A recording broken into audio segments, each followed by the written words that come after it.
নমস্কার বন্ধুরা, আপনাদের সবাইকে স্বাগত জানাই আমাদের প্রিয় চ্যানেল এসপি গীতাসারে। জীবনের পথে চলতে চলতে আমরা অনেক সময় এমন পরিস্থিতির সম্মুখীন হই যখন সবকিছু খুব দ্রুত পেতে ইচ্ছা করে, অপেক্ষা করতে মন চায় না, আর সামান্য দেরিতেই আমরা হতাশ হয়ে পড়ি। কিন্তু কখনো কি ভেবে দেখেছেন এই তাড়াহুড়োই কি আমাদের সবচেয়ে বড় বাধা হয়ে দাঁড়াচ্ছে না? আজকের এই ভিডিওতে আমরা জানবো এক গভীর সত্য: ধৈর্যই মানুষের সবচেয়ে বড় শক্তি। এমন একটি শক্তি যা মানুষকে কঠিন সময় ভেঙে পড়তে দেয় না, বরং তাকে আরো দৃঢ়, আরো স্থির করে তোলে। আমরা একটি সুন্দর পৌরাণিক কাহিনীর মাধ্যমে বুঝতে চেষ্টা করব কিভাবে ধৈর্য একজন মানুষের জীবন সম্পূর্ণ বদলে দিতে পারে। তাই ভিডিওটি শেষ পর্যন্ত অবশ্যই দেখুন, কারণ আজকের এই গল্প আপনার চিন্তা ভাবনাকে বদলে দিতে পারে এবং জীবনের প্রতি আপনার দৃষ্টিভঙ্গি নতুন করে গড়ে তুলতে পারে। চলুন শুরু করা যাক। মনই মানুষের বন্ধু, আবার মনই মানুষের শত্রু। এই কথাটি শুধু একটি দার্শনিক উক্তি নয়, এটি মানুষের জীবনের এক গভীর এবং চিরন্তন সত্য। মানুষের সমস্ত সুখ, দুঃখ, শান্তি, অশান্তি সবকিছুর মূলেই রয়েছে তার মন। বাইরে যা কিছু ঘটছে তা আমাদের জীবনের একটি অংশ মাত্র, কিন্তু আমরা সেই ঘটনাগুলোকে কিভাবে গ্রহণ করছি, কিভাবে অনুভব করছি, তা সম্পূর্ণ নির্ভর করে আমাদের মনের ওপর। তাই বলা হয়, যদি মন আমাদের নিয়ন্ত্রণে থাকে তাহলে সে আমাদের সবচেয়ে বড় বন্ধু হয়ে ওঠে, আর যদি মন আমাদের নিয়ন্ত্রণের বাইরে চলে যায় তাহলে সেই আমাদের সবচেয়ে বড় শত্রুতে পরিণত হয়। মানুষের মন খুবই অদ্ভুত। এক মুহূর্তে সে আনন্দে ভরে ওঠে, আবার পরের মুহূর্তে সে দুঃখে ডুবে যায়। কখনো সে আশা দেখায়, কখনো হতাশার অন্ধকারে ঠেলে দেয়। এই পরিবর্তনের কারণ বাইরে নয়, এই পরিবর্তনের মূল কারণ হলো মনের অস্থিরতা। যখন মন স্থির থাকে তখন মানুষ বড় বড় সমস্যার মধ্যেও শান্ত থাকতে পারে, কিন্তু যখন মন অস্থির হয়ে যায় তখন সামান্য একটি সমস্যাও তাকে ভেঙে ফেলতে পারে। ভগবত গীতায় ভগবান শ্রীকৃষ্ণ অর্জুনকে এই বিষয়টি খুব স্পষ্টভাবে বুঝিয়েছিলেন। তিনি বলেছিলেন, মনুষ্য নিজেই নিজের বন্ধু এবং মনুষ্য নিজেই নিজের শত্রু। যার মন নিয়ন্ত্রিত তার জন্য মনই বন্ধু, আর যার মন নিয়ন্ত্রণে নেই তার জন্য মনই শত্রু। এই শিক্ষাটি শুধু ধর্মীয় নয়, এটি মানুষের জীবনের প্রতিটি ক্ষেত্রে প্রযোজ্য। যখন মানুষের মন ভালো চিন্তা করে, ইতিবাচক চিন্তা করে, তখন সে সঠিক সিদ্ধান্ত নিতে পারে। সে অন্যকে ভালোবাসতে পারে, অন্যের দুঃখ বুঝতে পারে, নিজের জীবনের প্রতি কৃতজ্ঞ থাকতে পারে। এই অবস্থায় মন মানুষকে এগিয়ে নিয়ে যায়, তাকে উন্নতির পথে চালিত করে। তখনই মন সত্যি মানুষের বন্ধু হয়ে ওঠে। কিন্তু যখন মন নেতিবাচক চিন্তায় ভরে যায়, যেমন রাগ, হিংসা, লোভ, অহংকার, তখন সেই মনই মানুষকে ধ্বংসের দিকে নিয়ে যায়। তখন মানুষ অন্যকে ছোট করে, অন্যের ক্ষতি করতে চায়, নিজের ক্ষতির দিকেও খেয়াল রাখে না। এই অবস্থায় মন মানুষকে ভুল সিদ্ধান্ত নিতে বাধ্য করে। তখনই মন সত্যি মানুষের শত্রু হয়ে ওঠে। ধরুন আপনি একটি কাজ করতে গিয়েছিলেন, কিন্তু সেই কাজটি সফল হলো না। এখন আপনার মন দুটি পথে যেতে পারে। একটি পথ হলো মন বলবে, আমি পারি না, আমি ব্যর্থ, আমার দ্বারা কিছুই হবে না। এই চিন্তা আপনাকে আরো দুর্বল করে দেবে, আপনি আর চেষ্টা করতে চাইবেন না। এই অবস্থায় আপনার মন আপনার শত্রু হয়ে দাঁড়াবে। অন্যদিকে আপনার মন যদি বলে, আজ হয়নি, কিন্তু আমি আবার চেষ্টা করব, আমি শিখব, আমি এগিয়ে যাব, তাহলে সেই মন আপনাকে শক্তি দেবে। আপনি আবার উঠে দাঁড়াবেন, আবার চেষ্টা করবেন এবং একদিন সফল হবেন। এই অবস্থায় আপনার মন আপনার সবচেয়ে বড় বন্ধু হয়ে উঠবে। এই পার্থক্যটাই মানুষের জীবনকে গড়ে বা ভেঙে দেয়। মহাভারতের ইতিহাসও আমরা মনের এই শক্তির প্রভাব দেখতে পাই। অর্জুন যখন যুদ্ধক্ষেত্রে দাঁড়িয়ে বিভ্রান্ত হয়ে পড়েছিলেন, তখনই তার মন তাকে দুর্বল করে দিচ্ছিল। সে নিজের কর্তব্য ভুলে যাচ্ছিল, নিজের শক্তি ভুলে যাচ্ছিল। সেই মুহূর্তে তার মন তার শত্রু হয়ে উঠেছিল। কিন্তু যখন শ্রীকৃষ্ণ তাকে জ্ঞান দিলেন, তার মন ধীরে ধীরে স্থির হলো, পরিষ্কার হলো। তখন সেই মনই তাকে তার কর্তব্য পালন করতে সাহায্য করলো। তখন মন তার বন্ধু হয়ে উঠল। মনকে নিয়ন্ত্রণ করা খুব সহজ নয়, কারণ মন সবসময় বাইরে ছুটে বেড়ায়। কখনো অতীতের কথা মনে করে দুঃখ পায়, কখনো ভবিষ্যতের চিন্তায় ভয় পায়। খুব কম সময় মন বর্তমান মুহূর্তে থাকে, আর এই কারণেই মানুষ অশান্ত হয়ে ওঠে। ভাগবত পুরাণে বলা হয়েছে, যে ব্যক্তি নিজের মনকে নিয়ন্ত্রণ করতে পারে সে জীবনের প্রকৃত জয় অর্জন করে। কারণ বাইরের শত্রুকে জয় করা যতটা কঠিন, নিজের মনকে জয় করা তার থেকে অনেক বেশি কঠিন। কিন্তু একবার যদি মানুষ তার মনকে জয় করতে পারে, তাহলে সে আর সহজে ভেঙে পড়ে না। আজকের এই কলিযুগে মানুষের সবচেয়ে বড় সমস্যা হলো মনের অস্থিরতা। মানুষ সবসময় কিছু না কিছু নিয়ে চিন্তিত, ব্যস্ত, অশান্ত। সোশ্যাল মিডিয়া, প্রতিযোগিতা, প্রত্যাশা সবকিছু মিলিয়ে মানুষের মন সবসময় চাপের মধ্যে থাকে। ফলে মানুষ খুব সহজেই দুঃখী হয়ে পড়ে, হতাশ হয়ে পড়ে। কিন্তু যদি আমরা আমাদের মনকে একটু বুঝতে পারি, একটু নিয়ন্ত্রণ করতে পারি, তাহলে আমাদের জীবন অনেক সহজ হয়ে যেতে পারে। মনকে নিয়ন্ত্রণ করার জন্য প্রথমে দরকার সচেতনতা। যখন আপনি বুঝতে পারবেন যে আপনার মন নেতিবাচক দিকে যাচ্ছে, তখনই তাকে থামানোর চেষ্টা করুন। দ্বিতীয়ত, ভালো চিন্তা করার অভ্যাস গড়ে তুলুন। ভালো বই পড়ুন, ভালো মানুষের সাথে সময় কাটান, ঈশ্বরের নাম স্মরণ করুন। এগুলো ধীরে ধীরে আপনার মনকে শান্ত করবে। ধৈর্য ধরুন, মনকে একদিনে নিয়ন্ত্রণ করা যায় না। এটি একটি প্রক্রিয়া যা সময়ের সাথে সাথে গড়ে ওঠে। সবচেয়ে গুরুত্বপূর্ণ বিষয় হলো নিজের মনের সাথে বন্ধুত্ব করা। তাকে জোর করে দমন করা নয়, বরং তাকে বোঝা, তাকে সঠিক পথে চালিত করা। শেষ পর্যন্ত মানুষের জীবনের সবচেয়ে বড় শক্তি হলো তার মন। যদি সেই মন তার পাশে থাকে, তাহলে সে যে কোনো কঠিন পরিস্থিতি পার করতে পারে। কিন্তু যদি সেই মন তার বিরুদ্ধে চলে যায়, তাহলে ছোট সমস্যাও তাকে ভেঙে দিতে পারে। তাই জীবনের পথে সবসময় মনে রাখবেন, আপনার সবচেয়ে বড় বন্ধু আপনার মন, আবার সবচেয়ে বড় শত্রু আপনার মন। আপনি তাকে যেভাবে গড়ে তুলবেন, সে ঠিক সেইভাবেই আপনার জীবনকে গড়ে তুলবে। যে মানুষ নিজের মনকে জয় করতে পারে, সে প্রকৃত অর্থেই সফল। তার জীবনে শান্তি থাকে, স্থিরতা থাকে এবং এক ধরনের গভীর আনন্দ থাকে, যা বাইরের কোনো জিনিস দিয়ে পাওয়া যায় না। তাই আজ থেকে চেষ্টা করুন নিজের মনকে বন্ধু বানাতে। তাকে ভালো চিন্তা দিন, ভালো দিক দেখান, তাকে সঠিক পথে চালিত করুন। দেখবেন ধীরে ধীরে আপনার জীবন বদলে যাচ্ছে। কারণ সত্যি মন মানুষের বন্ধু, আবার মনই মানুষের শত্রু। আর যে এই সত্যকে বুঝতে পারে, সে নিজের জীবনকে সঠিক পথে এগিয়ে নিয়ে যেতে পারে। অনেক অনেক বছর আগে প্রাচীন ভারতের এক সুন্দর রাজ্যে বাস করতেন এক পরাক্রমশালী রাজা। তার নাম ছিল রাজা বীরসেন। রাজা বীরসেন ছিলেন অত্যন্ত ন্যায়পরায়ণ এবং দয়ালু শাসক। তার রাজ্যে মানুষ শান্তিতে বসবাস করত। কৃষকরা সুখে চাষ করত, ব্যবসায়ীরা সততার সাথে ব্যবসা করত, আর প্রজারা রাজাকে পিতার মতো ভালোবাসত। কিন্তু সেই রাজ্যের একমাত্র উত্তরাধিকারী যুবরাজ অনিরুদ্ধের মনে ছিল এক অদ্ভুত অস্থিরতা। যুবরাজ অনিরুদ্ধ ছিল খুব বুদ্ধিমান এবং সাহসী, কিন্তু তার মন ছিল খুব চঞ্চল। কখনো সে খুব আনন্দিত থাকত, আবার সামান্য একটি ঘটনায় খুব রেগে যেত।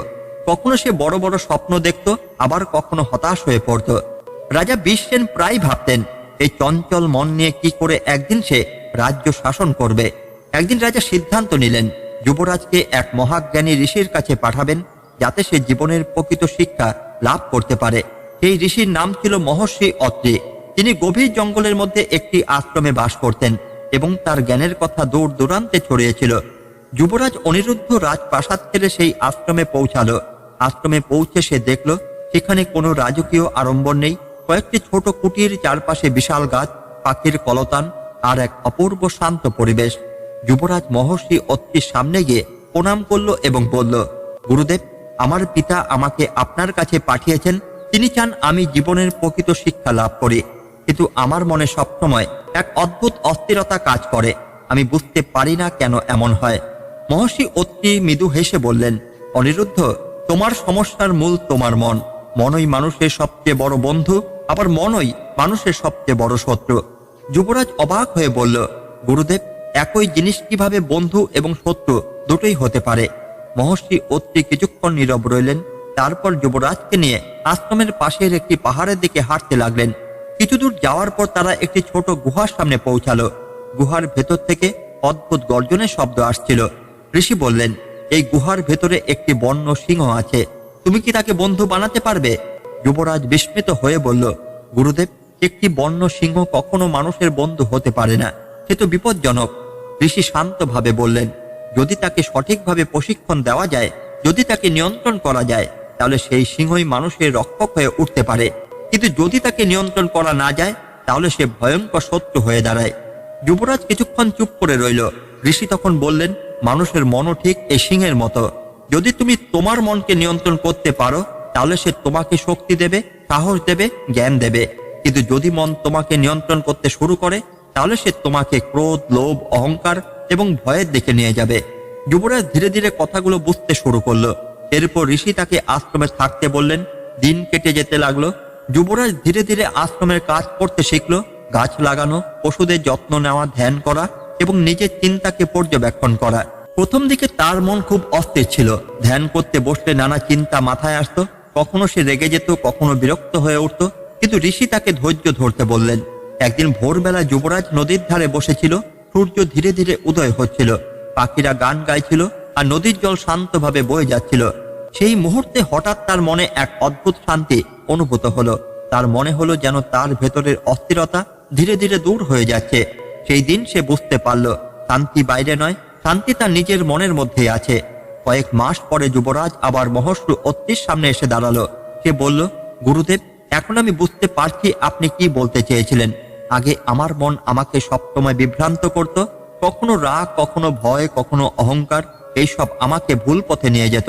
কিন্তু এখন আমি বুঝতে পারছি, যদি আমি আমার মনকে সঠিক পথে পরিচালিত করি, তাহলে সেই মনই আমাকে শক্তি দেবে। মহর্ষি অতি সন্তুষ্ট হয়ে বললেন, এই জ্ঞানই জীবনের সবচেয়ে বড় জ্ঞান।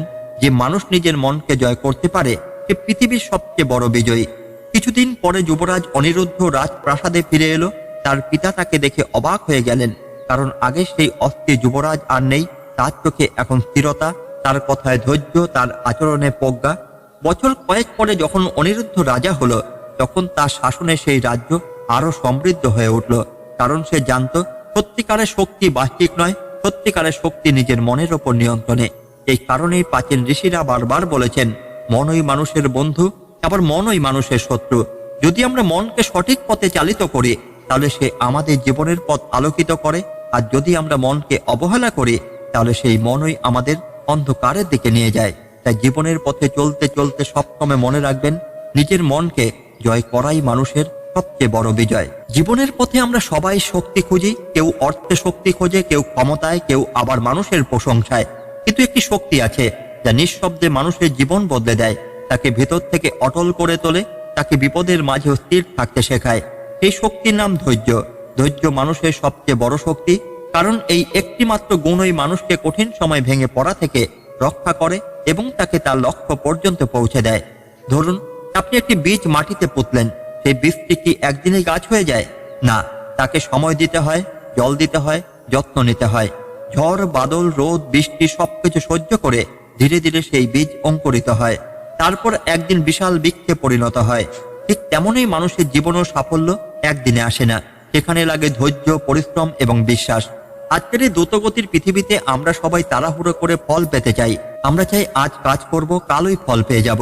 কিন্তু যখন তা হয় না, তখন আমরা হতাশ হয়ে পড়ি, নিজেদের ওপর বিশ্বাস হারিয়ে ফেলি। আর ঠিক সেই জায়গাতেই ধৈর্যের পরীক্ষা হয়। যে মানুষ এই সময় ধৈর্য ধরে রাখতে পারে, সেই শেষ পর্যন্ত জয়ী হয়। ভগবান শ্রীকৃষ্ণ আমাদের এই শিক্ষা দিয়েছেন। তিনি বলেছেন, কর্ম করো, কিন্তু ফলের প্রতি আসক্ত হও না। এর অর্থ হলো, তুমি তোমার কাজ করে যাও, কিন্তু ফল পাওয়ার জন্য অস্থির হয়ে যেও না। কারণ ফল আসবে তার নিজের সময়, আর সেই সময় পর্যন্ত নিজেকে স্থির রাখা শক্তি হলো ধৈর্য। মহাভারতে একটি ঘটনা আমাদের এই কথাটিকে আরো স্পষ্ট করে তোলে। পাণ্ডবরা যখন বনবাসে ছিলেন, তখন তাদের জীবনে ছিল অসীম কষ্ট, অপমান এবং দুঃখ। তারা চাইলে রাগের বশে সঙ্গে সঙ্গে যুদ্ধ করতে শুরু করতে পারতেন, কিন্তু তারা তা করেননি। তারা ধৈর্য ধরেছিলেন, সময়ের অপেক্ষা করেছিলেন, আর সেই ধৈর্যই একদিন তাদেরকে কুরুক্ষেত্রে যুদ্ধে বিজয়ী করেছিল। ধৈর্য মানে দুর্বলতা নয়, ধৈর্য মানে নিজের শক্তিকে সঠিক সময় পর্যন্ত ধরে রাখা। অনেকেই ভাবে যে ধৈর্যশীল মানুষরা দুর্বল, তারা কিছু করতে পারে না।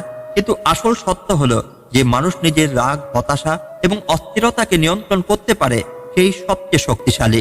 আপনি যদি একটি খেয়াল করেন, দেখবেন জীবনের বড় বড় সাফল্যগুলো কখনোই হঠাৎ করে আসে না। একজন ছাত্র অনেক বছর পড়াশোনা করে, তারপর সে সফল হয়। একজন কৃষক মাসের পর মাস পরিশ্রম করে, তারপর ফসল পায়।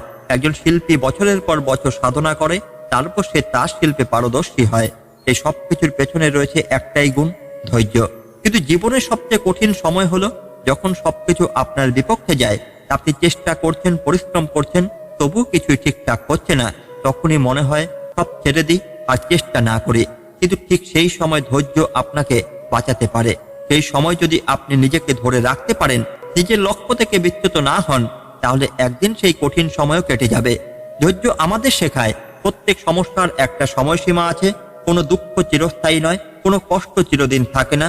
যেমন রাত যতই গভীর হোক, একসময় সূর্য ওঠে, ঠিক তেমনই জীবনের অন্ধকার সময়ও একদিন আলোতে ভরে যায়। আরেকটি গুরুত্বপূর্ণ বিষয় হলো, ধৈর্য আমাদের ভেতরে শান্তিকে রক্ষা করে। যখন আমরা অস্থির হয়ে পড়ি, তখন আমরা ভুল সিদ্ধান্ত নিয়ে ফেলি, রাগের মাথায় এমন কিছু করে ফেলে যার জন্য পরে আফসোস করতে হয়। কিন্তু যদি আমরা ধৈর্য ধরে থাকি, তাহলে আমরা পরিস্থিতিকে ঠান্ডা মাথায় বিচার করতে পারি এবং সঠিক সিদ্ধান্ত নিতে পারি। আজকের দিনে অনেক মানুষ খুব তাড়াতাড়ি হাল ছেড়ে দেয়। তারা একবার ব্যর্থ হলেই মনে করে এটা আমার দ্বারা হবে না। কিন্তু যারা সফল হয়েছে তারা কখনোই প্রথমবারেই সফল হয়নি, তারা বারবার ব্যর্থ হয়েছে, কিন্তু প্রতিবারে ধৈর্য ধরে আবার চেষ্টা করেছে। ধৈর্য হলো এমন একটি শক্তি যা আপনাকে ভেতর থেকে শক্তিশালী করে তোলে। এটি আপনাকে শেখায় সময়কে সম্মান করতে, পরিস্থিতিকে মেনে নিতে এবং নিজের ওপর বিশ্বাস রাখতে। তাই জীবনে যত বড় সমস্যায় আসুক কখনোই ধৈর্য হারাবেন না। মনে রাখবেন, আপনি যদি ধৈর্য ধরে রাখতে পারেন তাহলে কোনো শক্তি আপনাকে আপনার লক্ষ্য থেকে দূরে রাখতে পারবে না। জীবনের প্রতিটি মুহূর্তে নিজেকে বলুন, আমি অপেক্ষা করব, আমি চেষ্টা করব, আমি থামবো না, কারণ আমি জানি আমার পরিশ্রম একদিন ফল দেবে, আমার কষ্ট একদিন সফলতায় পরিণত হবে। ধৈর্যই মানুষের সবচেয়ে বড় শক্তি। যে এই শক্তিকে নিজে জীবনে ধারণ করতে পারে সে জীবনের প্রতিটি যুদ্ধে বিজয়ী হয়। অনেক অনেক কাল আগে প্রাচীন ভারতের এক শান্ত ও সমৃদ্ধ রাজ্যে রাজত্ব করতেন এক মহাবীর এবং জ্ঞানী রাজা, রাজা ধীরাজ। তার নামের মতোই তার চরিত্র ছিল ধীর, স্থির এবং সহনশীল। তার রাজ্যে সুখ শান্তির কোনো অভাব ছিল না, কিন্তু তার একমাত্র পুত্র যুবরাজ তেজস্বীর মধ্যে ছিল এক অদ্ভুত অস্থিরতা। যুবরাজ ছিল অত্যন্ত মেধাবী, সাহসী এবং শক্তিশালী, কিন্তু তার একটি বড় দুর্বলতা ছিল, সে কোনো কাজেই ধৈর্য ধরতে পারত না। যুবরাজ সবকিছু খুব দ্রুত পেতে চাইত। সে চাইতো আজই যুদ্ধ জিততে, আজই সেরা হতে, আজই সবকিছু অর্জন করতে। যদি কোনো কাজ তার প্রত্যাশা অনুযায়ী না হতো সে রেগে যেত, হতাশ হয়ে পড়ত এবং মাঝপথেই সেই কাজ ছেড়ে দিত। রাজা ধীরাজ বুঝতে পারছিলেন এই অস্থিরতা একদিন তার পুত্রের জীবনে বড় বিপদ ডেকে আনবে। একদিন রাজা সিদ্ধান্ত নিলেন যুবরাজকে একজন মহাজ্ঞানী ঋষির কাছে পাঠাবেন। সেই ঋষির নাম ছিল মহর্ষি বশিষ্ঠ। তিনি এক গভীর অরণ্যের মধ্যে আশ্রমে বসবাস করতেন এবং তার ধৈর্য ও জ্ঞানের কথা চারদিকে ছড়িয়েছিল। যুবরাজ তেজস্বী অনিচ্ছা সত্ত্বেও সেই আশ্রমে গেল। রাজপ্রাসাদের বিলাসিতা ছেড়ে যখন সে আশ্রমে পৌঁছালো তখন সে অবাক হয়ে দেখল এখানে কোনো আরাম আয়েশ নেই, শুধু প্রকৃতির নিস্তব্ধতা, গাছের ছায়া, নদীর কলকল ধ্বনি আর এক গভীর শান্তি। যুবরাজ মহর্ষি বশিষ্ঠকে প্রণাম করে বলল, গুরুদেব, আমার পিতা আমাকে আপনার কাছে পাঠিয়েছেন, কিন্তু আমি জানি না এখান থেকে আমি কি শিখব। মহর্ষি মৃদু হেসে বললেন, তুমি শিখবে তোমার জীবনের সবচেয়ে বড় শক্তি, ধৈর্য। যুবরাজ একটু বিরক্ত হয়ে বলল, ধৈর্য? এটা কি সত্যি এত গুরুত্বপূর্ণ? শক্তি তো তলোয়ারে, সাহসে আর বুদ্ধিতে থাকে। ঋষি কিছু না বলে তাকে আশ্রমের পেছনে একটি বাগানে নিয়ে গেলেন। সেখানে একটি ছোট্ট গাছ ছিল যা খুব ধীরে ধীরে বেড়ে উঠেছিল। ঋষি বললেন, এই গাছটি আমি বহু বছর আগে লাগিয়েছিলাম। প্রতিদিন আমি এটিকে জল দিয়েছি, যত্ন নিয়েছি, কিন্তু এটি একদিনে বড় হয়নি। সময় লেগেছে, ধৈর্য লেগেছে। যুবরাজ বলল, কিন্তু গুরুদেব, আমি যদি এই গাছটিকে টেনে বড় করতে চাই তাহলে কি এটি দ্রুত বড় হবে না? ঋষি মৃদু হেসে বললেন, তুমি চেষ্টা করে দেখতে পারো। যুবরাজ গাছটিকে একটু টেনে তুলতে সেটি মাটি থেকে উঠে গেল এবং তার শিকড় ছিঁড়ে গেল। গাছটি মরে গেল। ঋষি তখন শান্তভাবে বললেন, এটাই হলো অধৈর্যের ফল। তুমি দ্রুত ফল পেতে চেয়েছিলে আর তার জন্য যা ছিল তাও নষ্ট করে ফেললে। এই ঘটনার পর যুবরাজ কিছুটা চিন্তিত হয়ে পড়ল। এরপর শুরু হলো তার শিক্ষার আসল অধ্যায়। প্রতিদিন ভোরে তাকে উঠে আশ্রমে কাজ করতে হতো, জল আনা, গাছের যত্ন নেওয়া, পশুদের খাওয়ানো এবং ধ্যান করা। প্রথম দিকে তার খুব কষ্ট হতো, সে বিরক্ত হয়ে পড়তো, মাঝে মধ্যে রেগে যেত, কিন্তু মহর্ষি তাকে সবসময় বলতেন, ধৈর্য ধরো, সময়ের সাথে সবকিছু সহজ হয়ে যাবে। একদিন আশ্রমে একটি আহত হরিণকে আনা হলো। তার পা ভেঙে গিয়েছিল। যুবরাজ বলল, এটাকে তো দ্রুত সুস্থ করা দরকার। সেই হরিণটিকে দ্রুত সুস্থ করার জন্য নানা চেষ্টা করতে লাগলো, কিন্তু কিছুতেই ফল হলো না।